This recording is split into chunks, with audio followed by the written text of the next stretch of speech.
Umubutumwa bweye omusavisi y'okutaasya abaana nshanju na mwenda omu igana lya Kristo hamwe n'okujweka nkaaga bashatu abatwirwe nibashongorwa omu by'obwebembezi. Omuleberezi wa Ankole Tatiitwa Ruhanga Sheldon Mwesigwa yahiga emiti emito obutosha okugira ebirooto kandi beeyikiririzemu kibabaase okukora kurungi omu by'obwegyese n'okwetungurira omu magara gaabo. Positivity omuntu otakwikirizamu tino okwikiriza. You believe first. Why should someone do better than me? Why? You put in effort. Of course, we are gifted differently. Ungawaza kwetegereza factors kuletera performance niziba zamani itwekabashomesa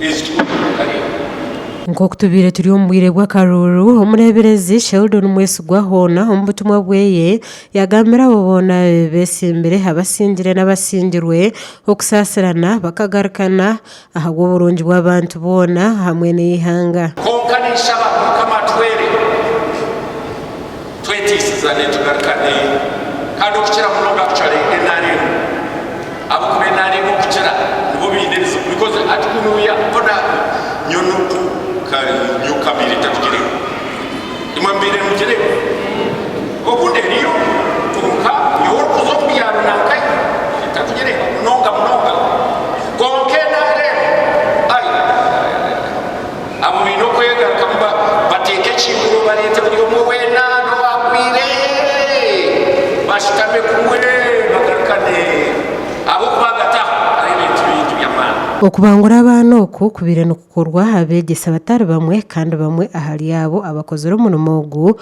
bashoborera ngu omurimo ogu gushemereire kuba nigukorwa obutosha kandi tutungire omwanya murungi kutahira emyanya etari emwe okutendeka abaana barikurenga omuri nkaaga ogu n'omundi gwa kabiri okugiraho poroguramu egyo abaana abarikurenga omuri nkaaga okubeegyesa okubashemereire kutwaza esente obukuru bwa sente obukuru bw'obwire okubashemereire kugamba rwagati y'abantu public speaking kandi okubashemereire kugira emitwe erikusiimisa Ruhanga. Ebintu ebi abaana tibarikubaasa kubitunga nabwo nitwe abakuru tukubaasa kubitunga kureka twayegyesebwa. Ndakusiima kyaki munonga okushanga batira omwete mu eminyeeto akuba n'ekyamazima eminyeeto ereetaaga ezi trainings hakuba